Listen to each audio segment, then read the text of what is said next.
Welcome to a new episode of Getting to the Truth in This Art. I'm your host, Rob Lee, and today I am joined by casting director, casting recruiter for television, film, commercials, and digital media, Thea Washington. Thank you for coming to the show. Thank you for having me. I'm happy to be here. Yes, a lot of much appreciated. That was the most energy I actually started this podcast with. So, well, that's what's up. So, we talked a little bit off mic, but for the purposes of this podcast, some of the questions may feel redundant, but answer them as much as you like. So describe your connection to Baltimore City. My connection to Baltimore City, it runs very, very deep. Okay. So I feel like I'm as Baltimore as you can get because I'm the elements of the hood. I'm the elements of the private school Baltimore. I'm the elements of the arts district. And, I played basketball for Bentlow. I went to Friends School. You and I went to City together. And I just feel like Baltimore is very, it's niche-based. It can be segregated, but I just feel like I kind of hang in all the different pockets and kind of bring Baltimore together. So I understand all the Baltimore experience. Like Baltimore has whatever you're looking for. If you're looking for drugs, it got that. If you're looking for, some arts and wire stuff, whatever you're looking for, it has it here. So I love my city. I've worked everywhere in Baltimore. I've had every damn job you can think of here. So I have a personal connection to the city, and I love it so much. The good, the bad, the ugly, everything. That's what we like to hear. And it's like, there's a lot of Twitter responses. Let's normalize this. Let's normalize that. And the purpose of this podcast is let's normalize Baltimore. It's a great city. It's unique, but it's no different than any other city, and it should be treated as such. Yes.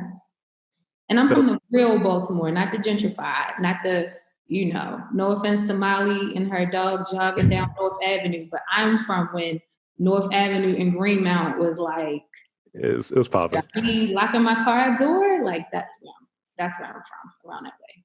It's funny because when I hang out in the arts district, usually if we weren't COVIDed out, I would be at Big Improv. So I'm recording in in the heart of East Baltimore. I'm a few blocks away from the Hopkins Medical Center. Yeah. I'm I grew up over here. I'm just back. Mm-hmm. So let's get into your career. You've got a career. You're a person based on what your credentials are. It's should have reached out previously. So how did you get into being a casting director? How did you get into the entertainment, the film, the television industry? Oh, that's a loaded question. Oh. I feel like every single job I had, no matter how insignificant it may seem, it definitely played a part in this. I was working for a brokerage firm in the beauty industry, and I had wanted to start a thrift store because what I did was I was in charge of, when I was at the brokerage firm, I was hustling. It was a dream job. It was in the beauty industry. I was getting on planes every 3 days. Shout out to Miss Jermaine and all my old clients. But I would take brands to Walmart, to Target, to CVS, and get them major distribution. And I just wasn't happy. It was one brand, Owen Handmade. That was my big claim to fame at the time. And we got them into Target.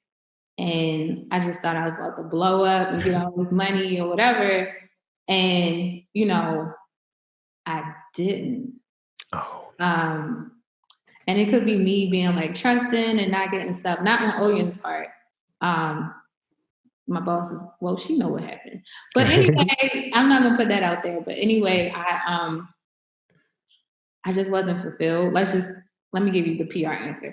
I wasn't fulfilled there. I wanted to start a thrift store. So I was really good at going to the Goodwill and making stuff look fly for nothing, and people would want to resell it. So I started reselling it. And this photographer was like, hey, can we shoot some of your clothes? And then the same photographer was like, can you shoot these other clothes? And I was like, but they want our clothes. And I was ready to be like, I'm not getting nothing out of this. But I didn't know that being a stylist was a job at the time. Right. And, I became a stylist, and that one of those shoots ended up in Vogue Italia. And, I started doing commercials actually at City with Cam Newton. Wow. Yeah, we shot there. They actually cracked on our school and said it looked like Lean on Me. But we shot there. Actually, I had 2 shoots in my professional career back at City. And I know I'm derailing off your question. No, you good. You good. What happened? So Kofi he was in a movie. It was called Really Love. I don't think it came out yet, but he was there. Gazi Young, she's a makeup artist, and I was working with oh my God, all these amazing people, and we were at City. Had no idea we had like a water bug problem. So Kofi, it was the guy not Mac Miller, but Mac Wilds. Okay. And they had put their book bags down so they could go to the location and shoot, because City was our holding space, and they cracked on our school again. Not Kofi, but the team. Yeah. He said nothing but great things. But he picked up his book bag, and I lied to you not, all these damn water bugs just started coming out. Oh no. And I was so damn embarrassed because I was just so excited to, be shooting at my school, and I got my chest out like, yeah, this is my high school. The dude, the superintendent, or the dude there, he was showing me love. He gave me a yearbook. He made me sign stuff. So I'm like, oh, proud, like, yeah, this is my high school. And then we got motherfucking roaches or water bugs, whatever. No. Yeah. It's not a good look. Not a good look at all. But anyway, I started as a stylist. And then my friend Amy sent me something for a TV show because I was getting great checks, but they weren't consistent. Mm-hmm. And I wanted that consistent work. So it was a crime show. My friend Amy sent me the thing. I got the job. It wasn't easy because it was a mess. And I was grossly underpaid. I was styling. The casting director on that show quit. And I was like, oh, I do that all the time. I got that. So I did casting, I did styling.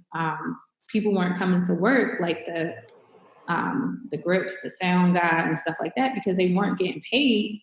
Right. So I started like promising them that they would get paid and took over payroll. So I did all those jobs because I was trying to just extend the contract because I was part of that freelance life.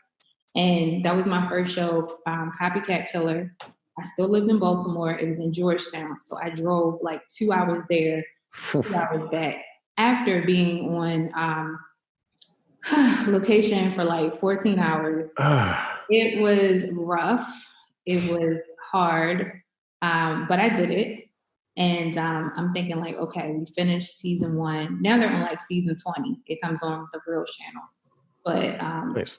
Yeah, so they basically grossly underpaid me. I don't even want to tell you how much it was, but I was just so excited to do what I love full time. And I'm thinking like, I'm learning how to do shit on set. I'm learning terminology, and it turned into a casting career. So from that, I got a whole bunch of different jobs, crime shows, commercials, things like that. That's really, really fucking cool. Oh, thank you. It's like putting in that work, putting in that effort, that hustle, and kind of like, I see what y'all doing. I see what's happening here. I mean, mine's is much more low rent, but the version of it where you're not feeling fulfilled, mm-hmm. that definitely resonated with me. I was like 24 and I was burnt out. I was making like a lot of money. What were you doing? Where were you? I was a marketing analyst for Verizon. Oh. So I was like, Gave you the car? No. I was just like stationed and I would just go like regionally. So I was like in regional marketing and it was like, yeah, we have this new strategic initiative for Fios that we want you to head up. I was like, sure, let's do it. And And I finessed it in such a way, because I was working in DC, and I finessed it in such a way that instead of all of this marketing rotation nonsense, I was like, can we just get me in Hunt Valley? No one's there. And they said, yeah, sure. So I was living in Towson, and I was just like, yeah, this is a much better commute than getting up at like 5:45, hopping on that train down to DC. So, but I remember it was my 24th birthday, and I was just like, maybe 25th, but I think it was 24th. And I was just like drained. I was like, I'm stifled creatively here. I was able to do a few things that I kind of twisted into feeling a little bit more creative, but it was purely ROI. What are these numbers looking like? It was mostly analysis. And sure, I did, went to school for that and all of that, but it's like I'm multifaceted, and that, and that's what I was thinking at the time. Like, I can do more. And this is I can be replaced with a script. I can be replaced with code. And I was like, I need to do a little bit more. Where'd you go to school? What'd you say? Where'd you go to school? Morgan. Morgan? Cool. Yeah. I was in the inaugural honors program on the degree school. I was the only male to complete. So it was, and it was cool. It was, it's kind of great, and it's kind of sad at the same time. Yeah, let's just put it this way. It was a weird class that resulted in most people losing their scholarships. And that's why most of the guys, it was like an AP bio class. And I'm like, we're business majors. See, that's why I just hate the whole academic, like, configuration and structure. It's like people go to school because they feel like it's safe. And New York Times did like a study on Black males that come from different socioeconomic background and how hard it is for them, even with education, to get out of the wages of poverty. Like, this whole shit is set up for us. And one of my friends was having we were having a conversation, and we went to Hampton or whatever. And she said that she feels like Hampton makes workers for Harvard University students. And I was like, damn. You're right, because all of these different classes that we can't use in real life. They act like trade is a dirty word, and it's so hard to get a plumber. So I kind of wish I would have went to school for plumbing, so I would have a dope side hustle. Always paid. They charge a lot. But it's like people are overeducated and underemployed, and I feel like that the economic and educational dream they're selling us is full bullshit, and we buy into it, and our parents force us into it, and we're forced to that because they don't know better, because a lot of our parents didn't go to school, and they want us to be better than them, but they don't know that they're pushing us into the cycle of poverty, and we don't get, we can't even, like, we basically, it's just, don't get me started on this shit. I'll say pretty much what I learned in that first like 5 years of my career in marketing and Verizon specifically. I use a little of it now at this point to like do some of my stuff for like my podcast and all of that. But I pivoted in the last portion of my career. I've been in higher ed. So I work as a data analyst for the registrar's office at Hopkins.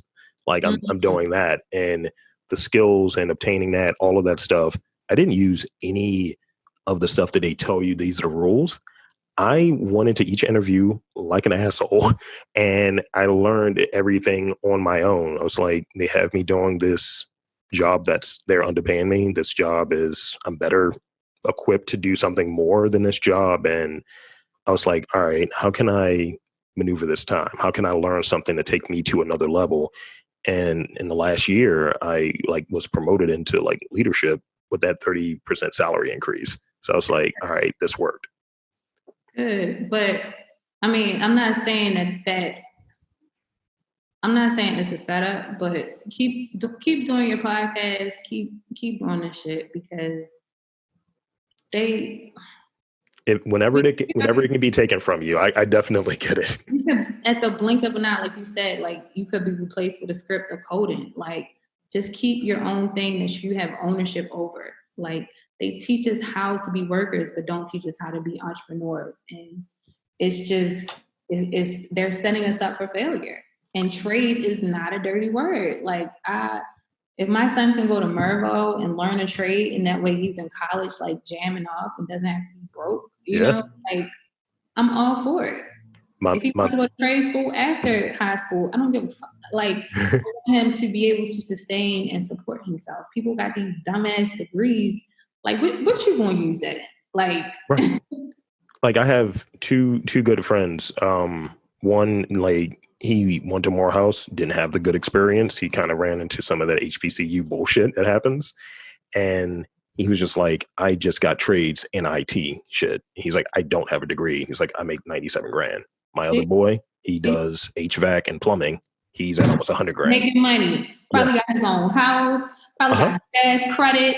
Probably love what he do. Can always in demand. Because guess what? Everybody needs some goddamn air conditioning, plumbing. Everybody got a toilet.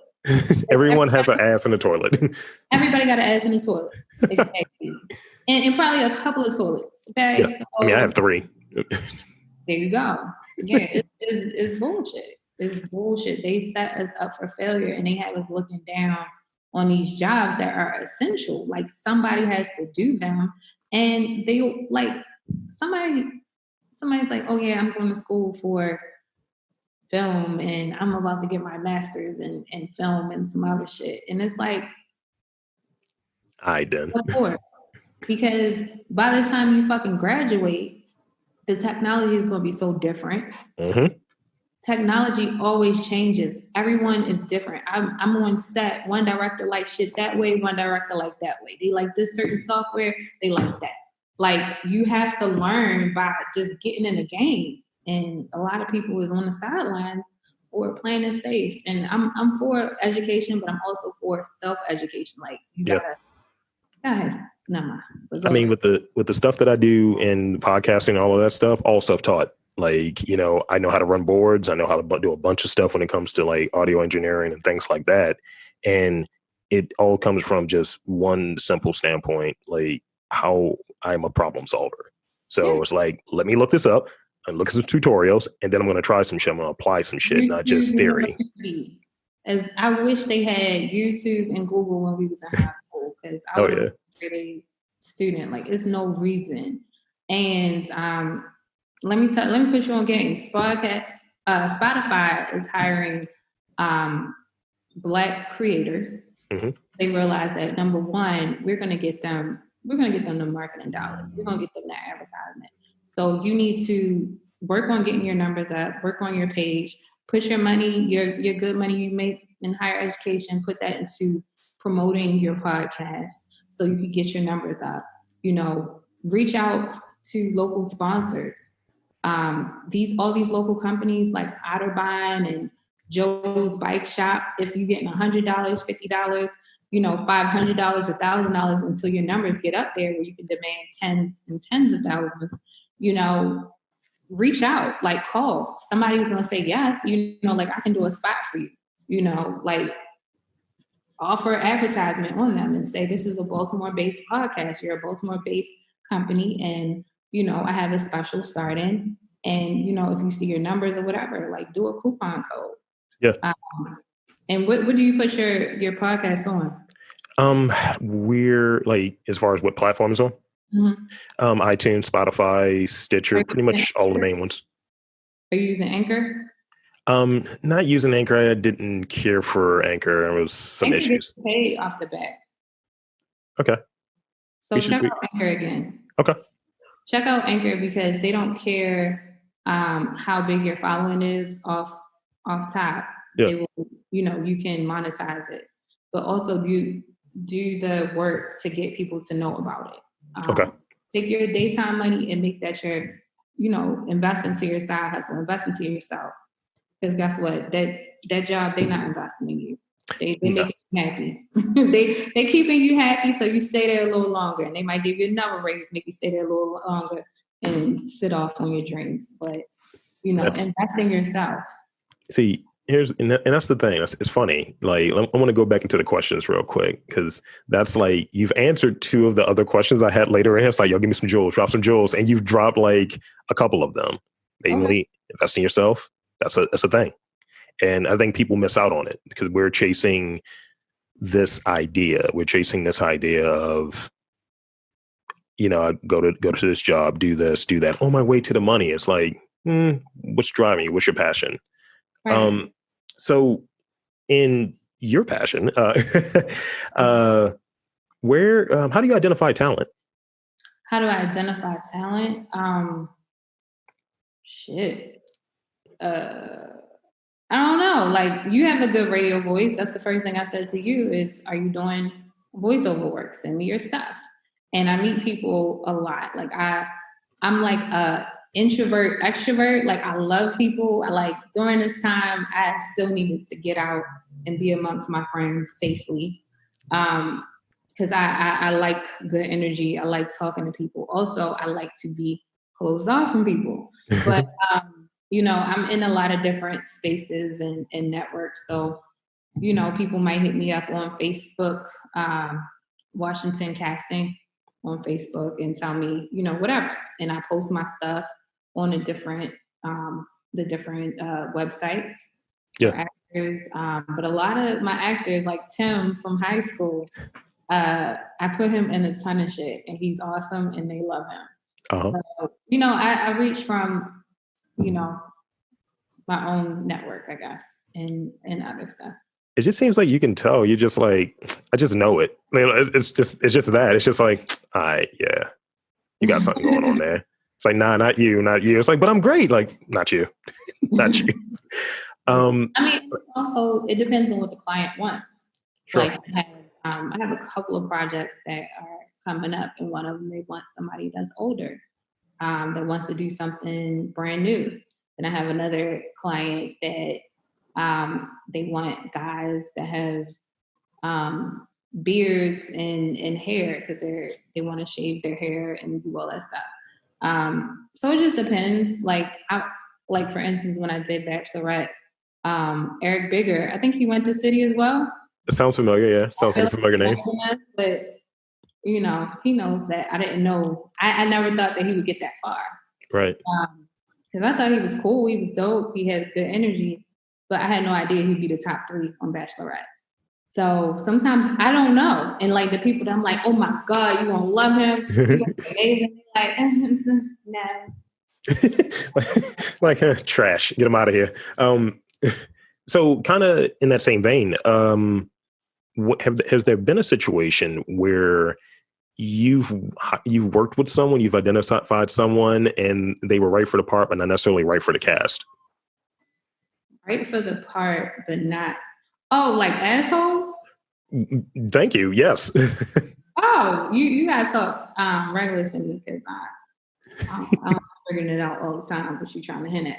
Okay, so yes, assholes. I quickly invite them to leave. And I check up on my sets. Like, I'm a small business, and I take my job very seriously. So these actors, they represent me. I don't care if it's their first time acting.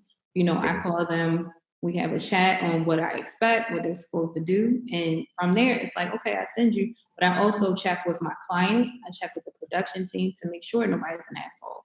And if like 10 people tell me you're an asshole, I'm probably going to believe them, and you probably won't work with me again. You'll work again, but just not with me. Sure. So I have a no asshole policy. I actually have a long thing that I send actors, like, do not direct the director. Don't, we're all on the same project, so don't try to make somebody else feel small. Because I know back in the day, people used to be like, yeah, when I was on House of Cards. That's every actor's favorite line, because that probably was their biggest moment. And that's great. But don't make somebody else feel small. Because if we really want to talk about it, you were in a crowd and we're playing Where's Waldo to find you. So, yeah, nah.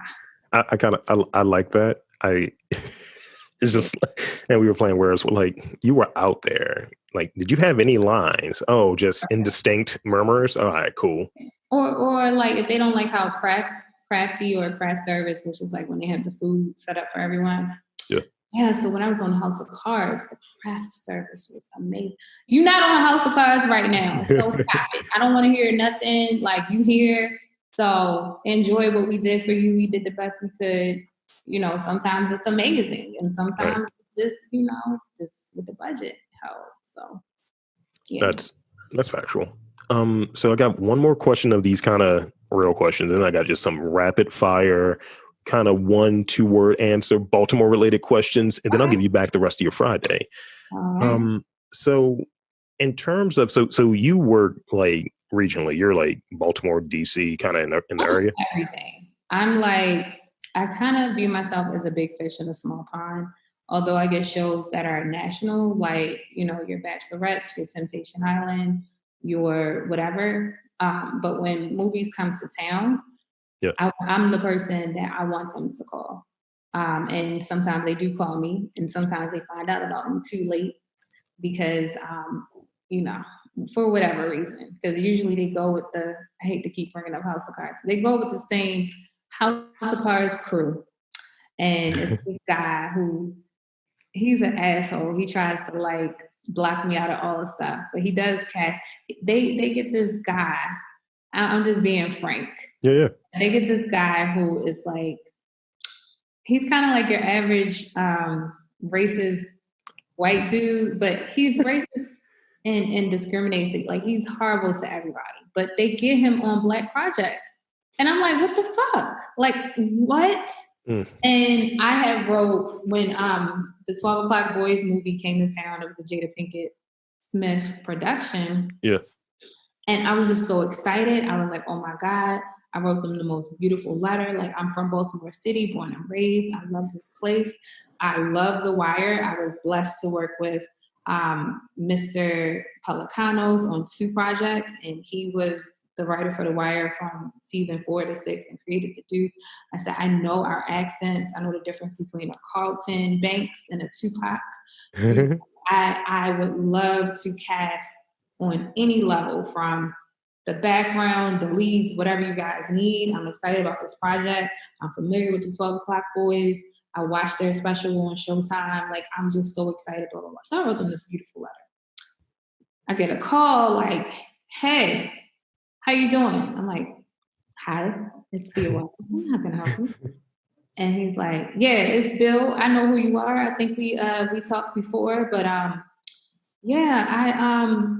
working on a movie. They gave me your information, and I'm doing the casting. So he basically like picked my brain, which I hate the term, and I just. But anyway, he was like, yeah, and I just want you to know that, these are drug dealers and gangsters, and it's gonna be a lot of weed smoke, and they hate the police. And this is a true story. Like, I don't have to like not say his name or whatever, but yeah. He said they hate the police. Your car might get broken into. Are you afraid of Baltimore? And I'm like, my mouth is just like open. And he's like, yeah, we're gonna have to do a whole bunch of overcasting because African Americans, they don't have 2 forms of ID usually. So wow. Yes. And he was like he said all these things. So I was just like, what the fuck? Like, right. And I told him what my rate was, and he was trying to pay me a quarter of that. And I also was on a lot of projects because I'm not going to set every day for a quarter of my rate. So I referred 2 other people. I gave him my plan. Like, he kept picking my brain, like, how would you do this? How would you do that? He did all that shit, didn't hire me. And he did the open call where I suggested he should. And so I rolled up on him. I was like, hey, how you doing, Bill? I'm Thea Washington, African American. Yeah, whatever. So anyway, fast forward, he ended up meeting me because, he a white guy. Not saying that white guys don't know beauty or whatever, but I know like what a bad chick looks like. So he hired me to cast the bad chicks for the scene. And, he had to end up coming back, and I was like, I want my credit. I want you to pay me this amount. I want my people to be paid the same day, blah, blah, blah. So the dude, he ended up crediting me as an actress, which was some bullshit. And then when I went to like give him my ID, for payment, because, you have to process it, I ended up giving him a expired passport. So I proved his little thing right. I was so mad and so embarrassed. But it's just horrible that they hire people who don't love our people. And then I found out he also blocked me on Wonder Woman. My old assistant told me that. And I was like, damn. he told them I wasn't available. So my goal is to, do as much as I can to get my name out there. And I like to be low key behind the scenes, but when it comes for these major projects, that's not, like all my work is word of mouth really. Sure. And recommendations on people that are happy with my service, and then they hire me again and again, or they refer me to someone. So I'm just like, damn, I just gotta hop out there a little more. So that's what I'm gonna do. And I'm coming, Bill. I'm coming for you. I'm coming for you now. That's great. It's and I think that's in part like what the purpose of this podcast is as well, and having people who are entrepreneurs, who are talented, who are doing their thing. And it's like, if I can get maybe a couple people hitting you up for like whatever reason, and you can do business with them, then I feel like this was successful. So now we'll get into these rapid fire questions. Okay. All right. Favorite snowball flavor? Oh, egg custard with extra marshmallow. Such a Baltimorean. I've been on this recent egg custard and like coconut combo. Shit is fire. I don't know. I'm loyal. I'm dedicated. It's fire. I don't like the marshmallows, but the coconut is fire. Yeah, I don't know. Yeah. I guess. Let's see. Favorite Baltimore landmark? The pagoda in Patterson Park. That's part of my walking path every morning. I'm like not too far from it. It's like, all right, hit that, and then that's the other. You can go back the other way. That's the end of my route for the first half. So that is important to me because on my first date with my boyfriend, he was like, "Yeah, I want to meet you I'm gonna take you to a concert in front of the pagoda," and took me to a restaurant, and then we were gonna finish there. So my boyfriend is actually white. So I always joke that I've seen, even going to friends and all that stuff like that, he showed me different stuff. So when he said that, I texted my homegirl, like, what the fuck is a pagoda? Like, what is this? what the hell is a pagoda? But yeah, so I love the pagoda. That's my favorite because of that. I briefly had that moment, and then when you said Patterson Park, I was like, all right, structure, boom. I know where that's at. Yeah. Flats or drums? Oh, all flats. If I paid it extra. Shame. All flats. I'm not. Shame. Drums? Nah. Always drums. Like, it's just easy. It's like a microphone. It works. Those flats, you commoners with your flats. I don't know what to say. No, I need my flats. Now, this is the most probably divisive question and this is the last question, but most divisive, I think. Who has the best crab cakes in Baltimore? Who? See? Divisive.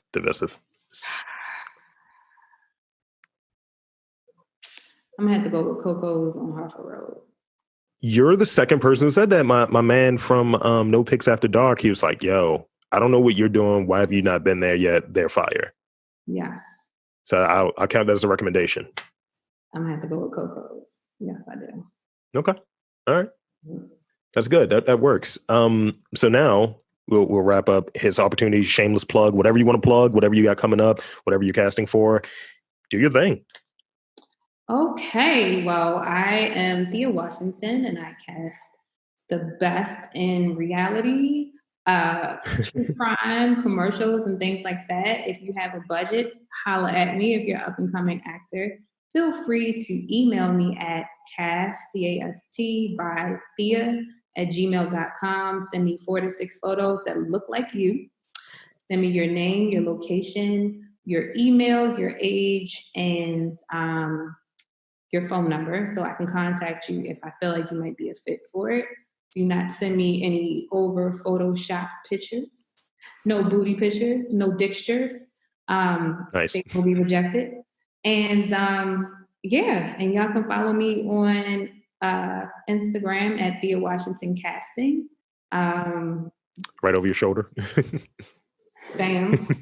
Or you can holler at me on my page on Facebook. If you 35 and over, you can go to Washington Casting, and I post a lot of different castings from me and my colleagues. So, yeah. Well, that's pretty much it. So I want to sign off real quick, actually. So thank you for coming on. This has been me, City Forever. Absolutely. This has been Getting to the Truth in This Art, and there's art all around us. You just have to look for it.